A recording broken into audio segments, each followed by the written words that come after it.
Anda sedang mendengarkan suara profetis dari para nabi, hambanya John Patrice Vanggidai, Penatua Jemaat Future Life Community Kupang.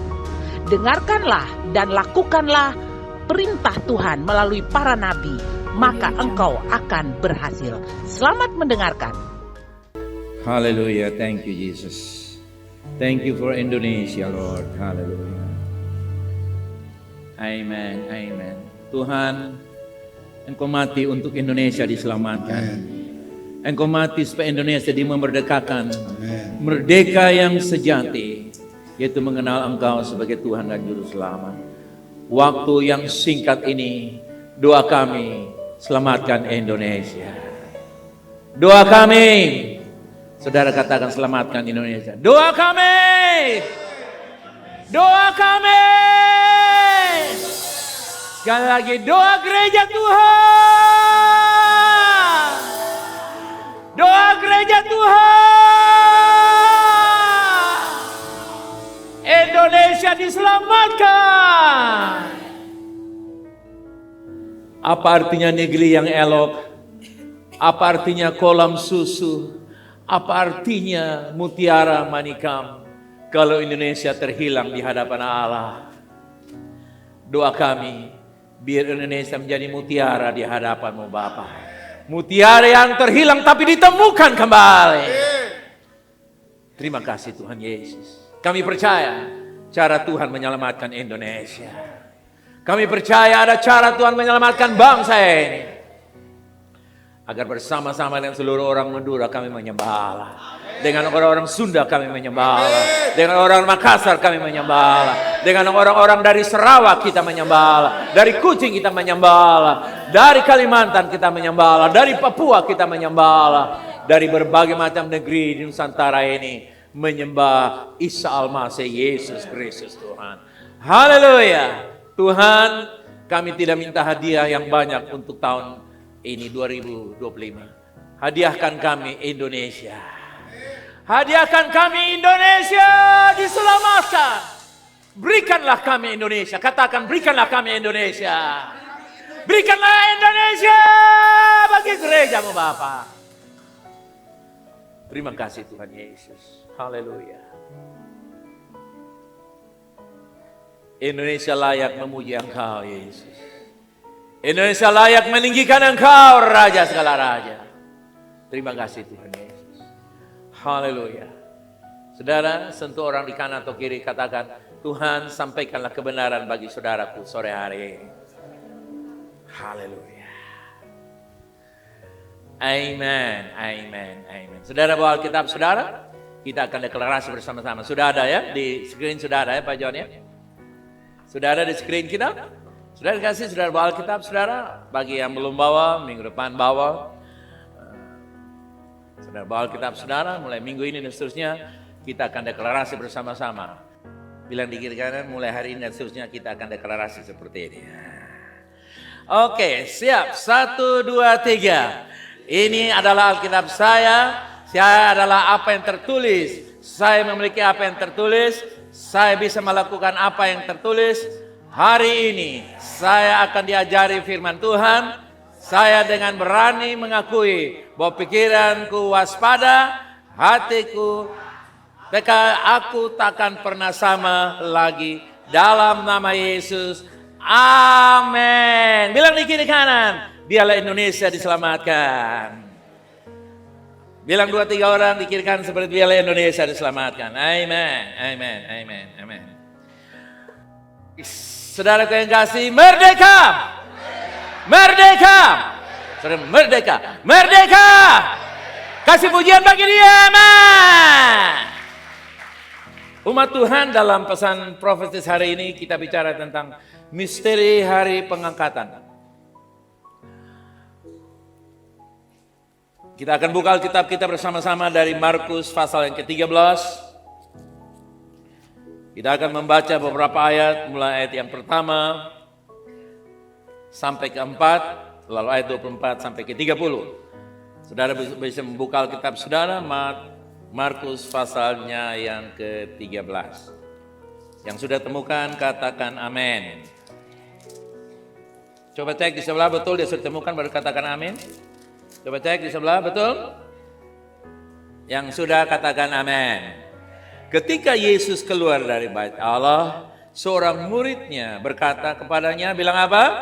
Guru, lihatlah betapa kokohnya batu-batu itu dan betapa megahnya gedung-gedung itu. 2. Lalu Yesus berkata kepadanya, kau lihat gedung-gedung yang hebat ini? Tidak satu batu pun akan dibiarkan terletak di atas batu yang lain. Semuanya akan diruntuhkan. 3. Ketika Yesus duduk di atas Bukit Zaitun, berhadapan dengan bait Allah, Petrus, Yakobus, Yohanes, dan Andreas bertanya sendirian kepadanya, katakanlah kepada kami, bila manakah itu akan terjadi, dan apakah tanda kalau semuanya itu sampai kepada kesudahannya? Ayat 24, kita turun di bawah.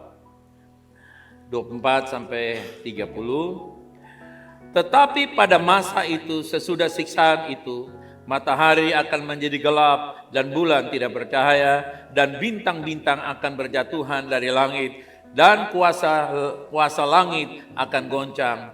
Pada waktu itu orang akan melihat Anak Manusia datang dalam awan-awan dengan segala kekuasaan dan kemuliaannya. 27. Dan pada waktu itu pun ia akan menyuruh keluar malaikat-malaikatnya dan akan mengumpulkan orang-orang pilihannya dari tempat penjuru bumi, dari ujung bumi sampai ke ujung langit. Tariklah pelajaran dari perumpamaan tentang pohon ara. Apabila ranting-rantingnya melembut dan mulai bertunas, kamu tahu bahwa musim sudah dekat. 3:29. Demikian juga jika kamu lihat hal-hal itu terjadi, ketahuilah bahwa waktunya sudah dekat, sudah diambang pintu. Keras ayat yang ke-30. Aku berkata kepadamu, sesungguhnya angkatan ini tidak akan berlalu sebelum semuanya itu terjadi. Yang percaya katakan. Umat Tuhan,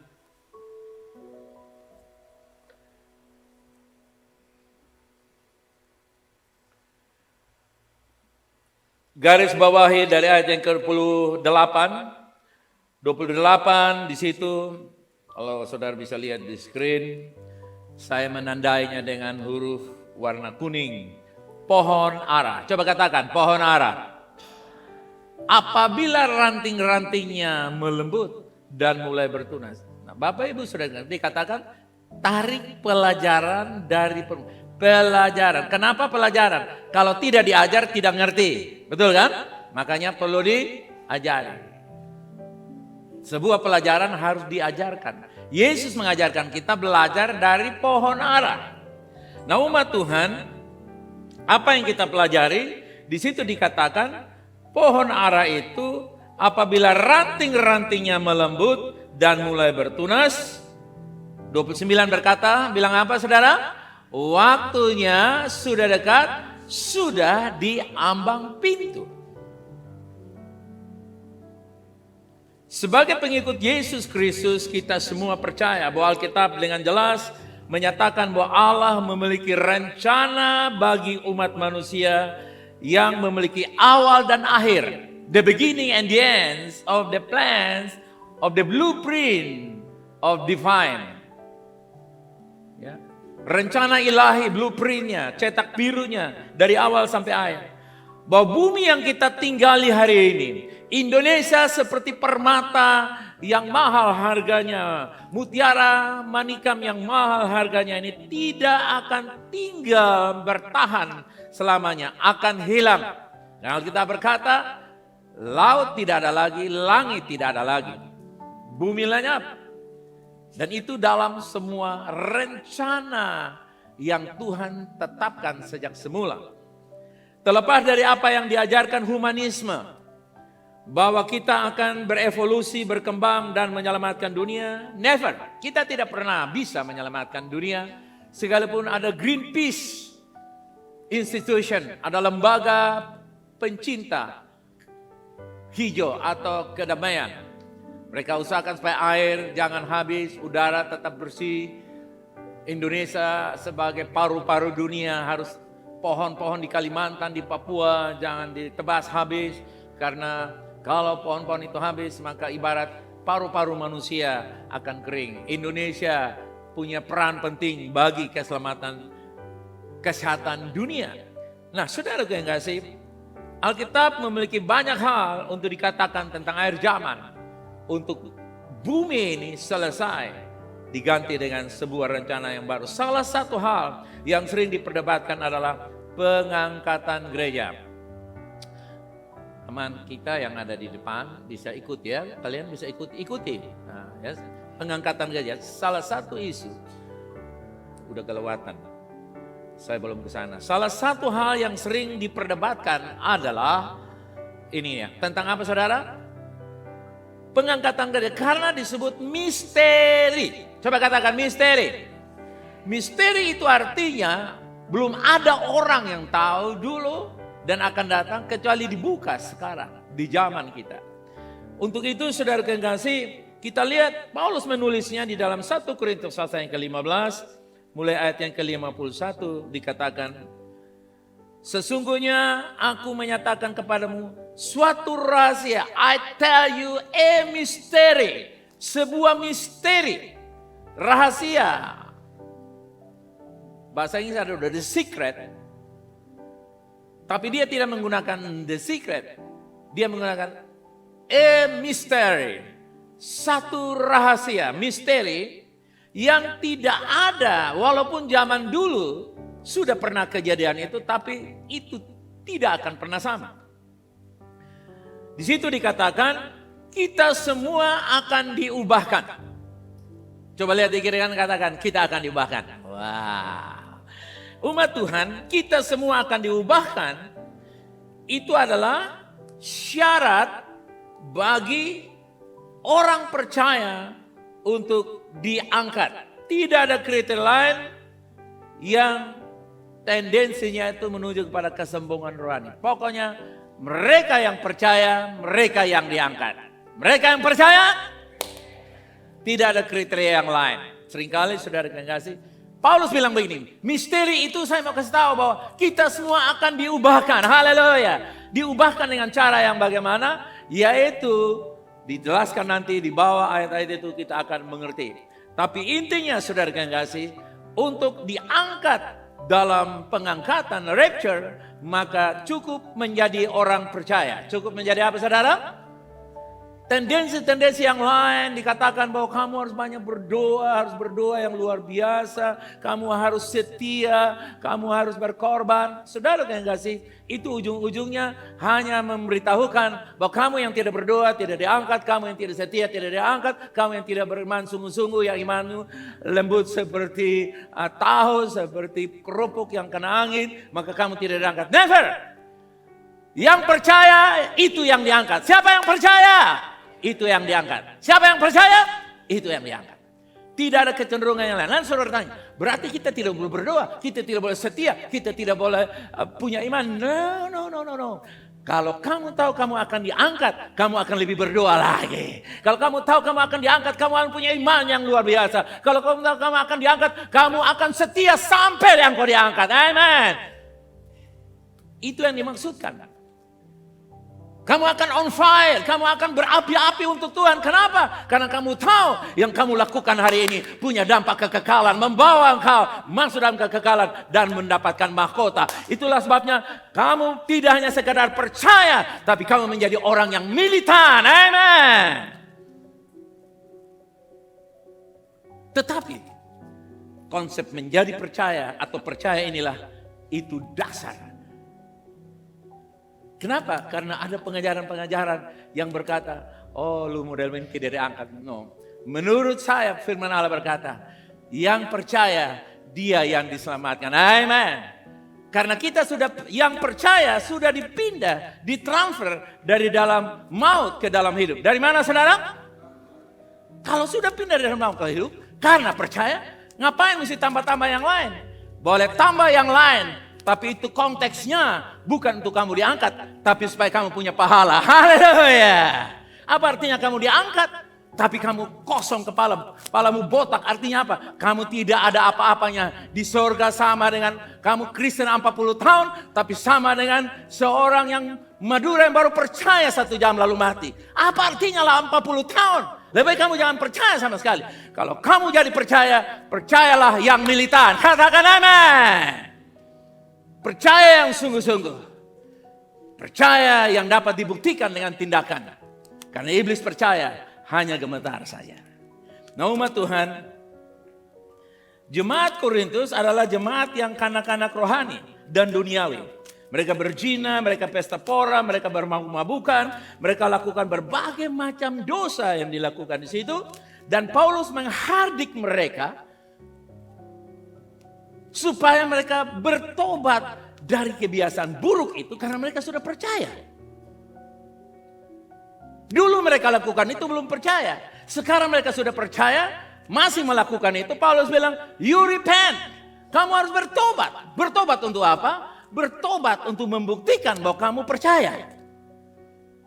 Bertobat itu adalah bukti percaya. Bertobat adalah apa? Bukti percaya. Dan sebagai seorang ayah rohani, bapak rohani, pemimpin rohani, Paulus menghardik mereka, menegur mereka agar mereka jemaat Korintus adalah jemaat yang duniawi. Tapi Paulus berkata, aku ceritakan kepada kamu sebuah rahasia bahwa kita semuanya akan diubahkan. Haleluya.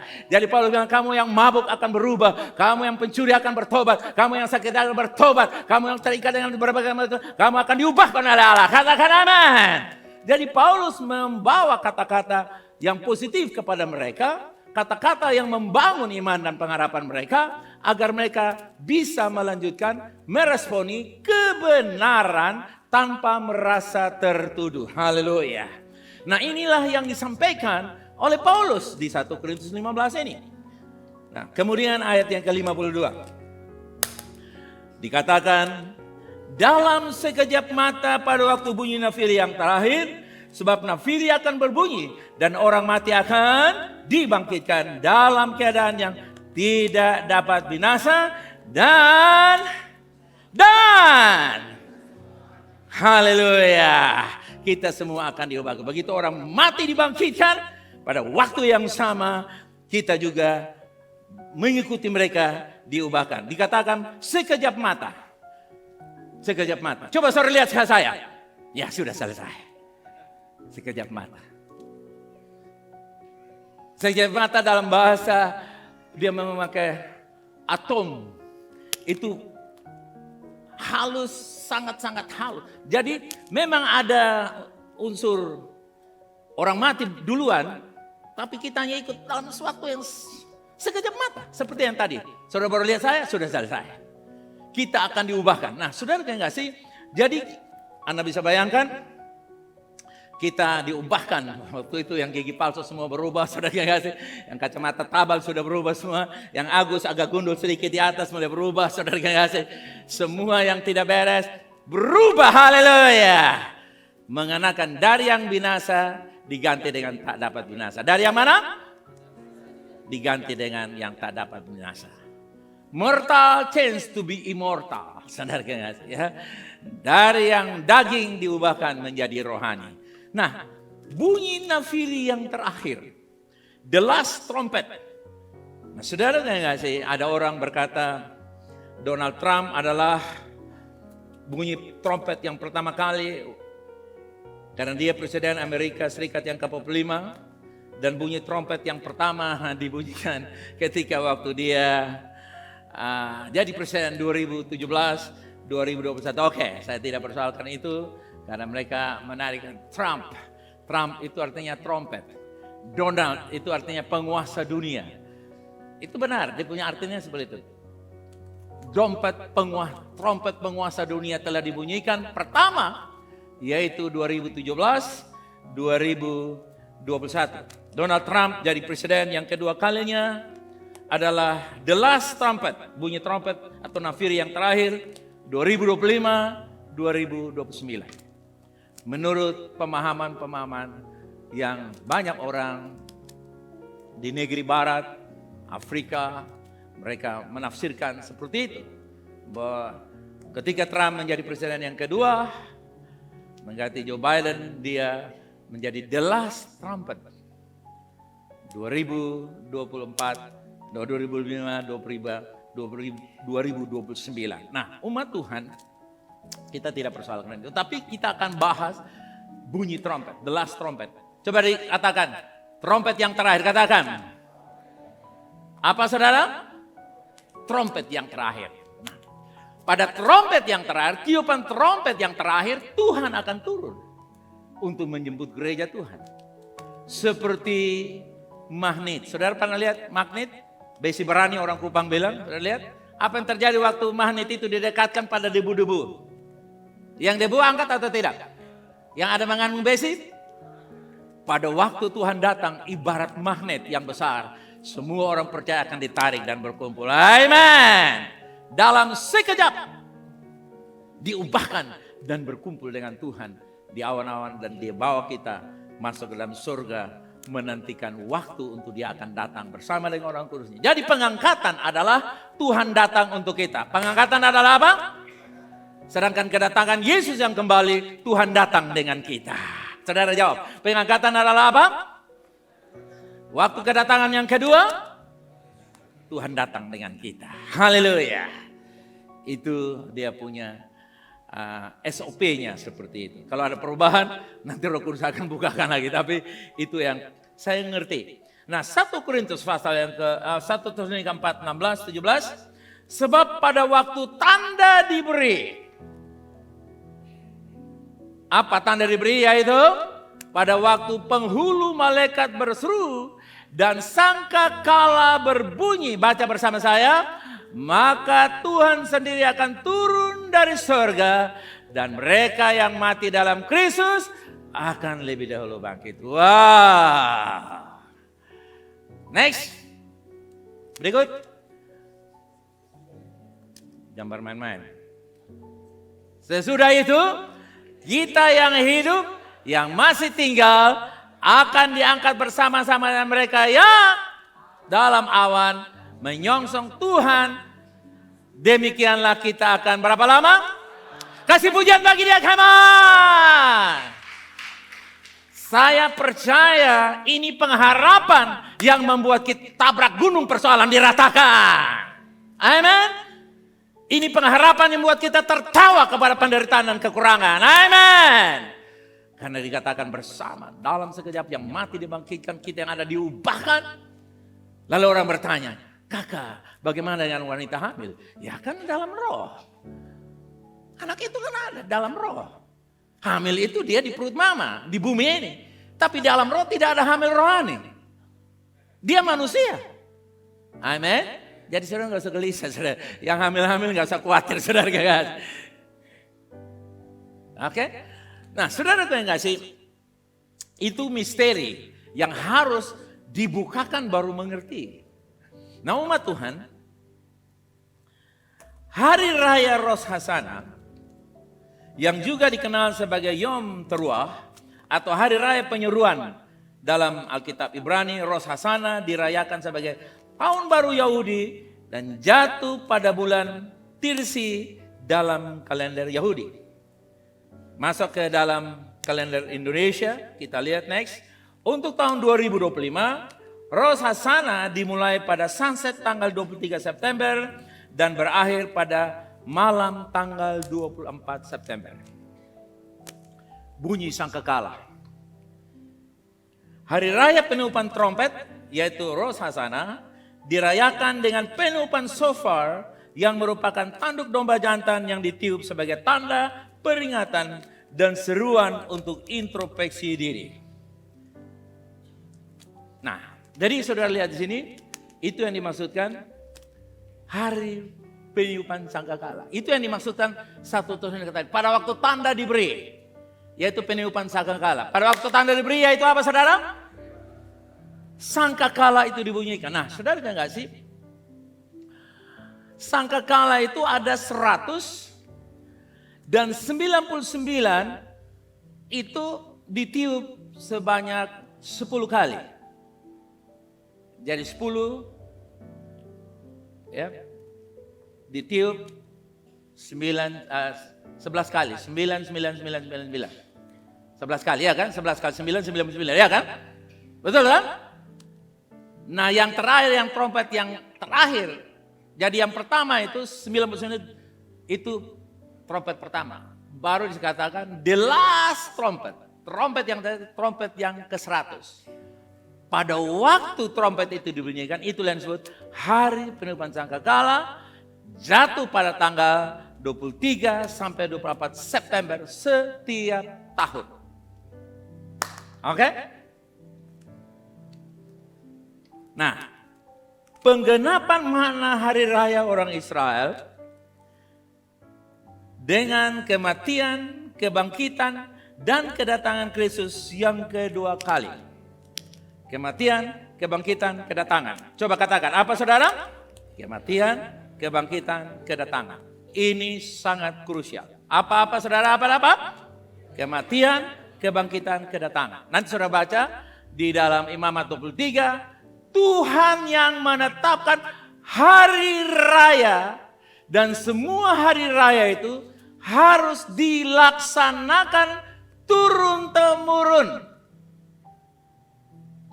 Tidak bisa diganti dengan cara yang lain. Harus. Kita lihat yang pertama. Bahwa kematian Yesus Kristus yang disebut Paskah.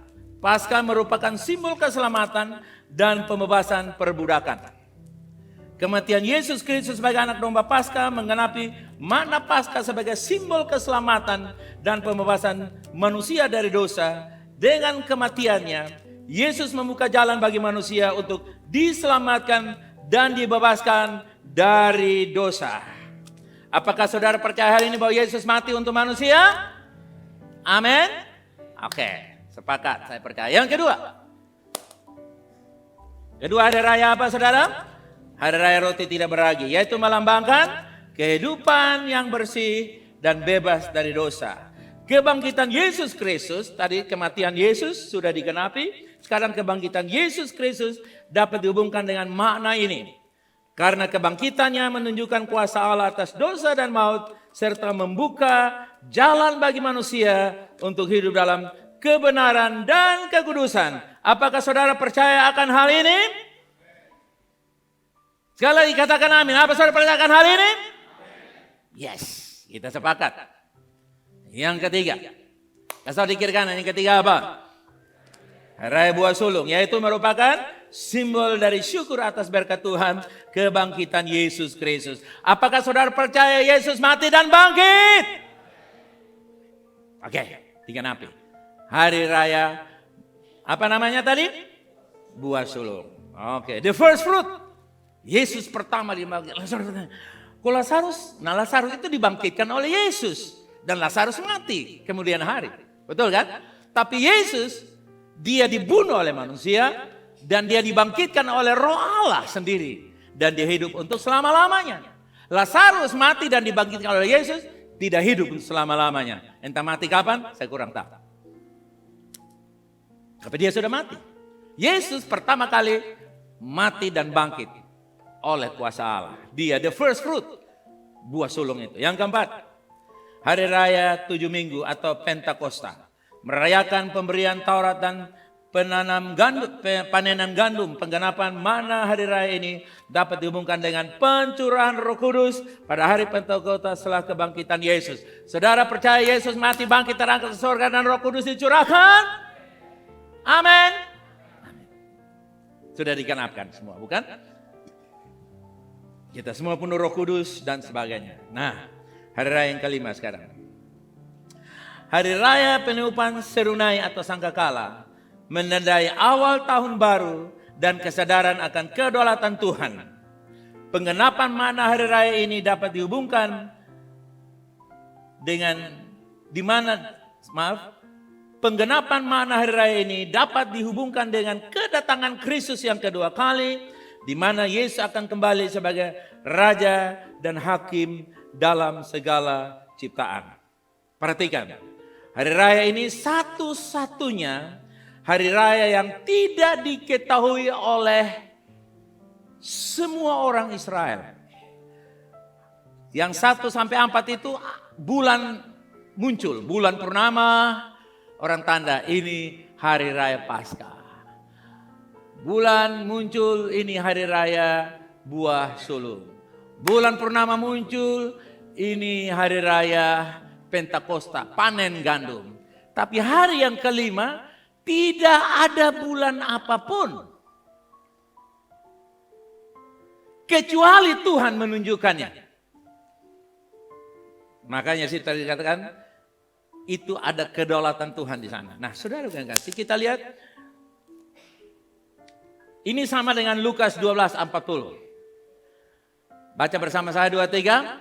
Hendaklah kamu juga siap sedia, karena Anak Manusia datang pada saat yang tidak kamu sangkakan.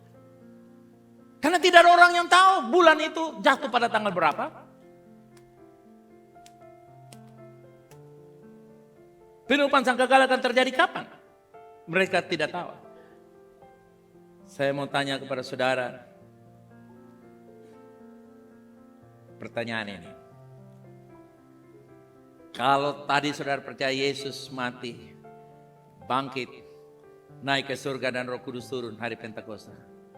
Percayakah saudara bahwa Yesus akan datang pada waktu hari raya peniupan sangkakala? Nah ini mulai turun dah. Saudara percaya Yesus mati dan bangkit? Saudara percaya dia akan datang pada hari peniupan sangkakala? Amin. Berarti bulan September sudah dekat.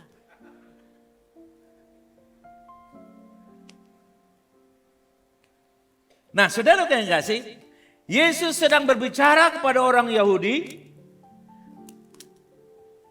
bahwa cara berpikir mereka, misalnya saudara yang kasih,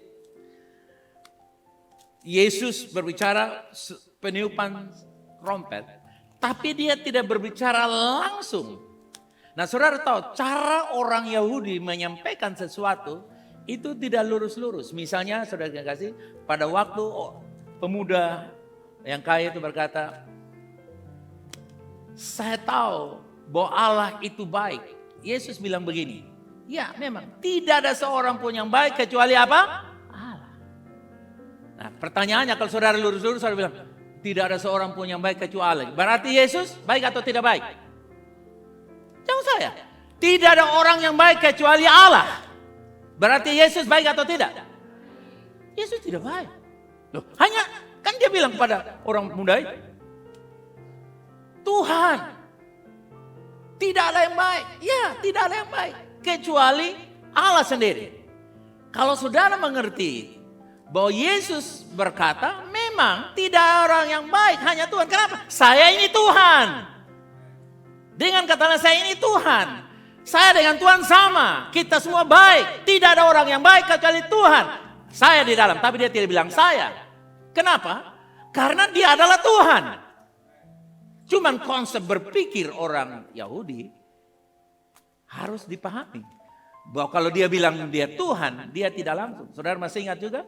Pada waktu Pilatus bertanya, apakah engkau raja? Yesus bilang apa? Engkau sendiri mengatakannya. You said that I'm the king. Sama juga. Di dalam Matius, next slide. En yeda et hayom. Artinya hari peniupan trompet. Itu sama dengan Matius 24 ayat 36 bilang apa? Baca bersama saya. Tidak ada seorang pun yang tahu kecuali Tuhan yang tahu. Tidak ada, sama seperti tadi. Tidak ada orang yang baik kecuali Tuhan. Sekarang tidak ada orang yang tahu kecuali Tuhan. Nah menurut saudara Yesus tahu atau tidak? Yesus tahu atau tidak? Tahu. Tapi kalau kita baca lurus-lurus ayat ini, kita berkata, oh saudara-saudara, kedatangan Tuhan Yesus sendiri pun tidak tahu. Ya, itu konsep kita, dia tidak tahu. Karena kita berpikir lurus-lurus. Tapi menurut pemahaman Yahudi, coba bisa keluarkan tadi slide lagi yang atas tadi. Yang barusan ini. Dia katakan tidak ada seorang yang tahu, hanya Bapa itu. Artinya dia sebut dalam bahasa Ibrani bilang apa? Yada et hayon. Itu artinya apa saudara kasih? Itu artinya saya akan datang pada hari peniupan trompet. Tetapi orang tidak tahu, makanya ini disebut misteri.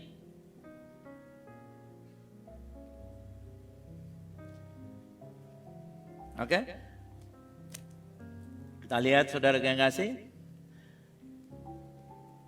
Untuk mengetahui hari raya peniupan sangkakala, caranya begini. Ada 2 orang ditugaskan. Kamu ke bagian barat di posisi yang lain, kamu juga ke bagian barat di posisi yang lain. Dilarang komunikasi. Kamu lihat, harus cari tahu. Dan dia akan cari tahu, dia lihat. Oh, itu ada bulan sabit. Tipis sekali. Maka dia akan lari ke Sanhedrin. Sanhedrin itu artinya penguasa yang ada di Yerusalem waktu itu. Ahli-ahli Taurat. Bos ini nama Sanhedrin. Datang. Sanhedrin. Saya melihat di ufuk barat ada bulan sabit yang tipis sekali. Dia bilang, kami tidak akan percaya kamu. Tunggu yang satu. Karena 2 orang bersaksi pasti betul. Tiba-tiba yang satu datang lagi.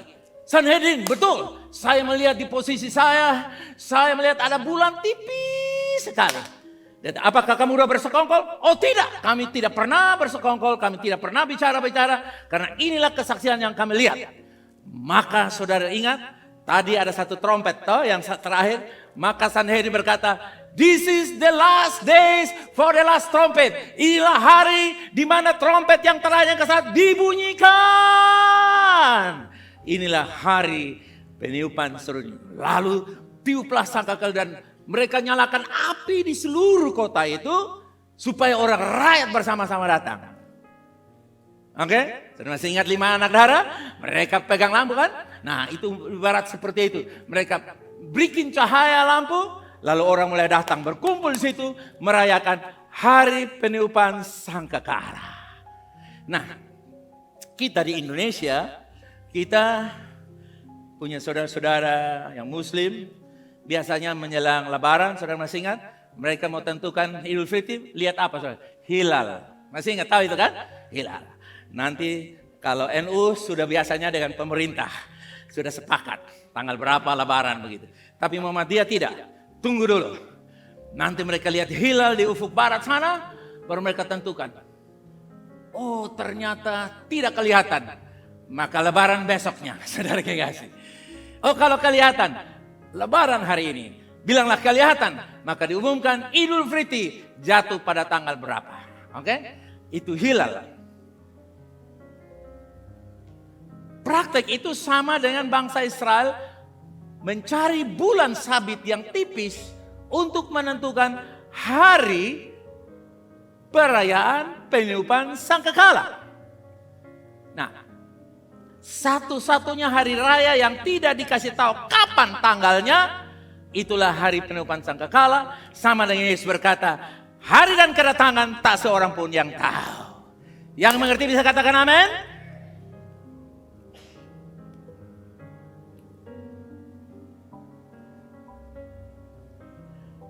Nah,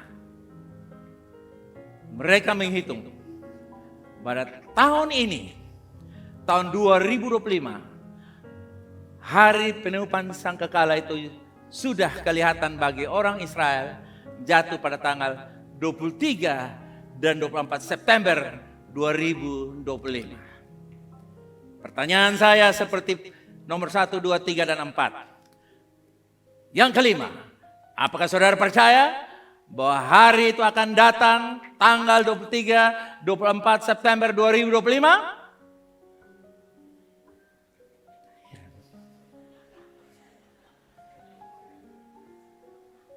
Saudara bilang begini lagi, tak seorang pun tahu, saya sudah jelaskan tadi, tak seorang pun tahu itu artinya saya akan datang pada hari bunyi sangkakala. Saudara jawab, tidak seorang tahu, saya sudah jelaskan tadi kan.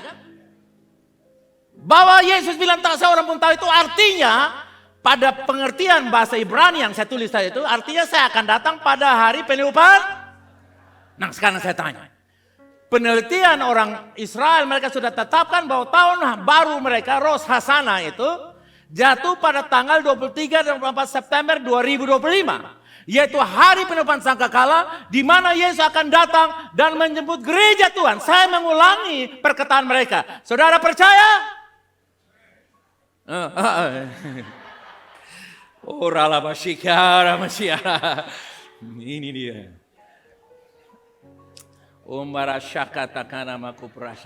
Oke, sekarang saya bantu saudara lagi ya. Saya bantu saudara. Tadi di Markus bilang begini. Yesus berkata belajar dari pohon apa? Pohon ara. Kalau dia sudah bertunas, ranting-rantingnya sudah mulai mengeluarkan pucuk-pucuk, waktunya sudah, lalu waktunya sudah membit, baru dia bilang, angkatan ini tidak akan mati semuanya sampai aku datang. Berarti harus ada orang yang melihat dengan mata kepala kedatangan angkatan itu. Saudara masih ingat? Belajar pohon ara adalah Israel. Pohon ara adalah apa? Israel terhilang. Sudah lihat Markus 13 tadi Yesus bilang, lihat gedung yang mewah ini yang dibangun oleh manusia, tidak satu batu akan tersusut, semua akan lenyap. Tahun 70 Masehi, Raja Titus dari Roma datang, dia babat habis orang Israel, dia bunuh mereka, mereka terpencar dan dia bakar bait Salomo itu. Dan benar, Yesus membuat tak satu batu pun. Tahun 70 selesai. Israel hilang dari peredaran. Lalu lahirlah Israel tahun 1948. Israel muncul. Dengar, dia bilang, kalau ranting itu sudah bertunas, Israel mulai bertunas. Tahun berapa? Tahun berapa kan? 1948 Israel merdeka. Tanggal berapa? 17 Mei atau 18 Mei? Saudara ingat? Sekitar itu saudara kasih. Oke, tapi tahun 1948 bulan Mei, Israel menyatakan diri merdeka. Sejak saat itu orang tidak mau. Palestina tidak mau two state. Dua negara di satu tempat. Mati-matian Palestina mau Palestina saja. Tapi akhirnya mereka tidak mau sampai sekarang. Tapi Israel berdiri. Oke? Tahun 47. 48 sampai 2025 berapa tahun? Berapa tahun? Matematika berapa tahun? 77. Satu angkatan itu usianya 70 sampai 80. Kalau sudah lewat 23 itu ekstra, saudara kan? Ya. Satu angkatan, Yesus bilang angkatan ini dengan kata lain, orang-orang Israel yang merdeka tahun 1940 berapa? 48. Mereka tidak akan mati, angkatan tidak akan mati sampai aku datang kembali. Nah sekarang sudah 77 tahun. Kalau 80 tahun berarti kurang berapa tahun? Percayakah saudara bahwa tanggal 23 dan 24 September Tuhan datang? Hah? Saudara lihat saya. Lihat saya. Saudara percaya? Saudara percaya? Kalau saya, oke? Kalau saya percaya bahwa dia akan datang pada hari penutupan sangkakala. Dan penutupan sangkakalanya biasa bulan September. Kalau memang dia datang tahun ini 23 September, puji Tuhan. Yang berutang tidak sempat bayar sudah selesai. Yang mau menikah menyesal tapi nggak apa-apa. Dia bersama dengan Yesus selama-lamanya. Tapi kalau dia tidak datang, ya nggak apa-apa. Karena kalau Tuhan tidak datang, bisa saja saya atau saudara yang pergi. Tidak mengerti juga sampai sekarang. Bilang kiri kanan, kalau Tuhan sudah datang lu yang pergi. Ya. Saya katakan bilang apa kalau Tuhan tidak datang? Kematian bisa sekonyong-konyong terjadi. Orang pukul golf pikirnya hebat, tahu-tahu mati gara-gara hanya tabuhan masuk. Tiba-tiba ada orang lagi senang-senang lebaran, ada, saudara baca beberapa saat yang lalu, ada kebal bus, ada yang tahun baru tiba-tiba itu Air Asia, masih ingat saudara kasih? Dia jatuh di Kalimantan sana. Saudara, orang tidak pernah tahu. Semua berpulang gereja. Tuhan tidak datang, mereka yang datang kepada Tuhan. Nah saudara yakin saudara masih bisa hidup 1 jam, 2 jam? Saya tidak yakin. Kalau kita ada hari ini karena anugerah. Amin. Jadi saudara, menurut saya, satu angkatan 80 tahun.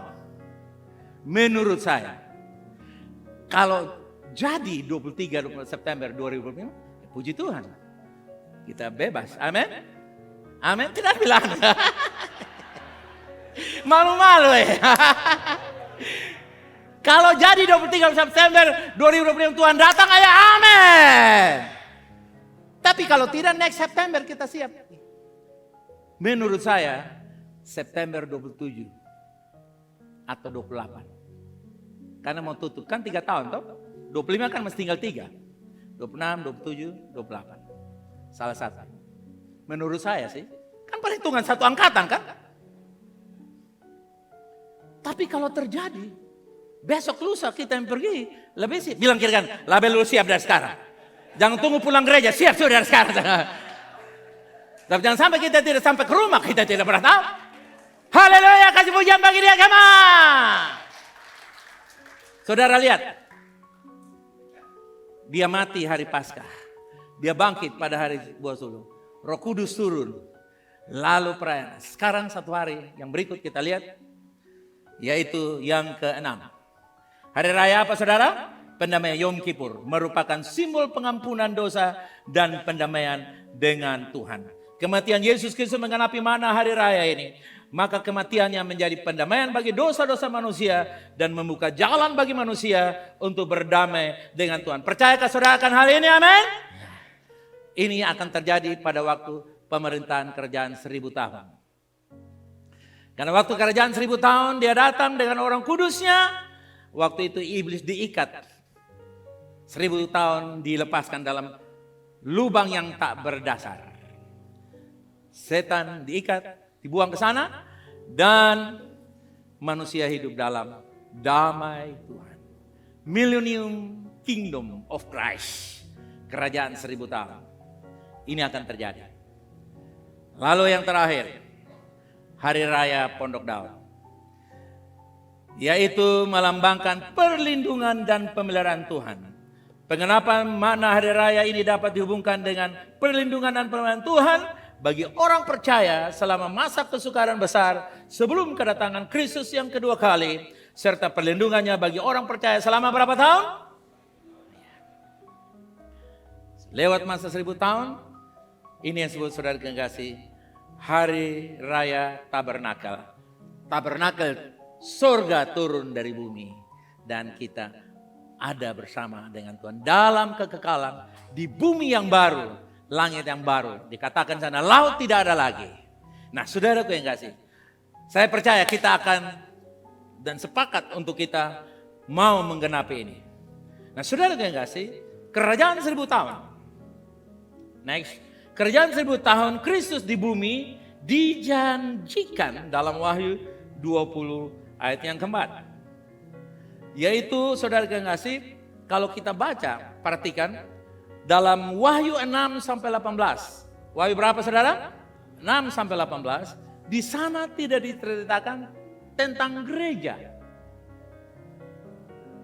Oke? Nah, saya bertanya kepada saudara.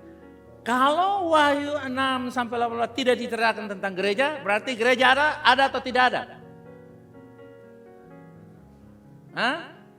Tidak ada. Artinya gereja sudah diangkat. Nah, Wahyu 6 sampai 18 itu ada 7 murka Tuhan. 7 sangkakala dan 7 materai. 7, 777 ini adalah murka Tuhan akan turun bagi mereka yang tidak terangkat. Lalu saudara bertanya, Kak, bagaimana dengan dia yang terangkat? Ya sudah bersama dengan Tuhan. Lalu bagaimana dengan mereka yang tidak terangkat? Menurut pemahaman teologis yang lain, bahwa masih akan ada orang yang tertinggal. Bilang kiri kanan, pastikan kamu jangan tertinggal. Kasih tahu di kanan itu. Misalnya saudara kekasih, ada satu suami yang pemalas, saudara, tiap kali istrinya, Pak, gereja Pak, sudah nanti beta online sah. Pak, ayo Pak, bertobat, nanti udah beta bertobat. Dia datang ke gereja sambil ngantuk-ngantuk, saudara kekasih. Dari sini, Pak, semangat dong Pak. Nanti aja, saya lagi sibuk sama proyek. Bilanglah begitu. Tiba-tiba hari pengangkatan, istri dan anak-anaknya 4 orang terangkat semuanya. Waktu dia bangun pagi, dia sadar, wow, ini pakaian istri saya, anak saya. Di mana? Dia telepon, ada semua di situ, saudara kasih. Maka dia mulai sadar, wah, ternyata selama ini hamba Tuhan berkhotbah bilang pengangkatan itu betul. Wow, saya apa yang terjadi? Saya akan berjuang. Nah, disitulah akan berjuang melawan antikris. Begitu dia kasih ATM-nya, ambil uangnya ada 50 miliar di situ. Karena dia sombong dulu uang banyak kan, dia nggak perlu Tuhan. Begitu dia ambil uang atau dia online, klik BCA bilanglah begitu, mau tarik uangnya, off.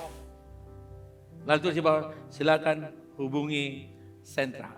Dia tanya sentral, Bapak harus terima chips dulu. Ini bilanglah tanda one world government. Pemerintahan sedunia, one currency of the world, satu mata uang saja.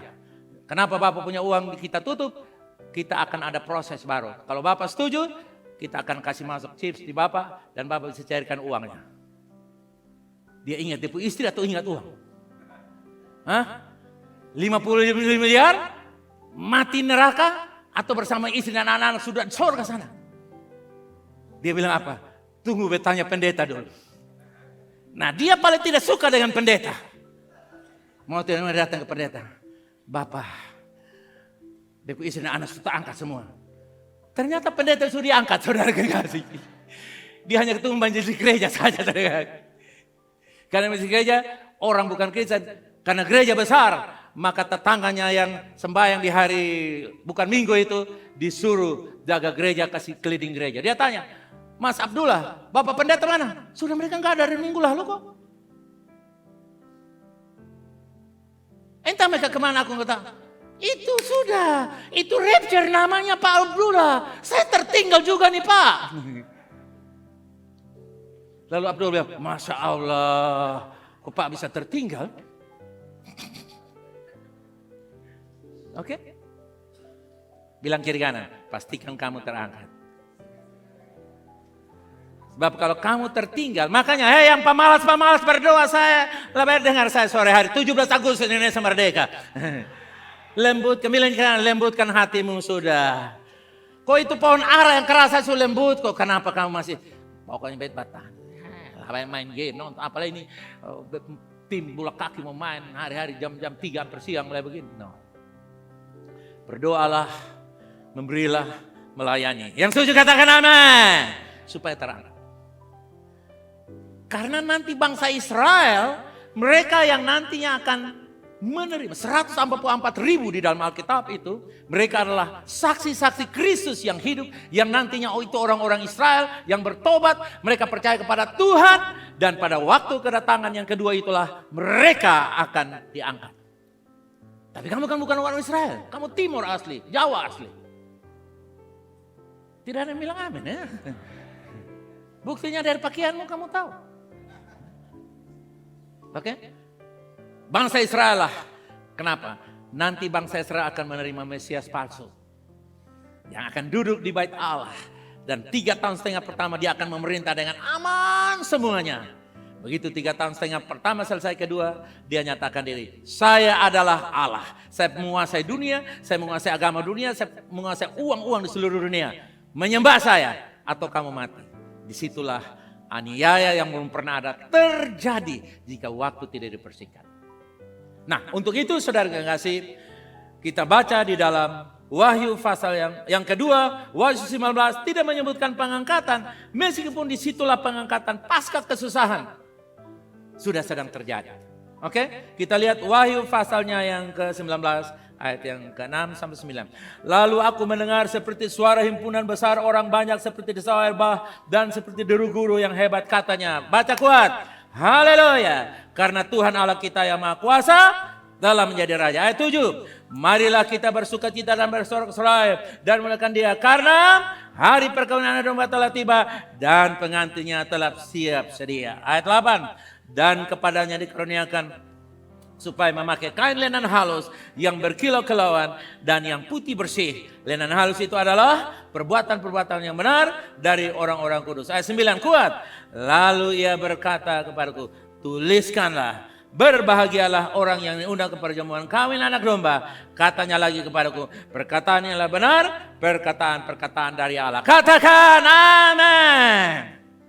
Dikatakan pengantin telah siap sedia. Caranya bagaimana? Dia dikasih firman, dikasih program, dikasih pengajaran, dikasih waktu doa, dikasih kupang go, dikasih kupang prosper, dikasih kupang healthy, dikasih kupang wise. Dia lakukan aktivitas, dia berdoa, dia menangkan jiwa, dia menjadi berkat dimanapun dia berada. Dia wujudkan 4 tegas. Itulah cara Anda dipersiapkan untuk menjadi pengantin. Haleluya.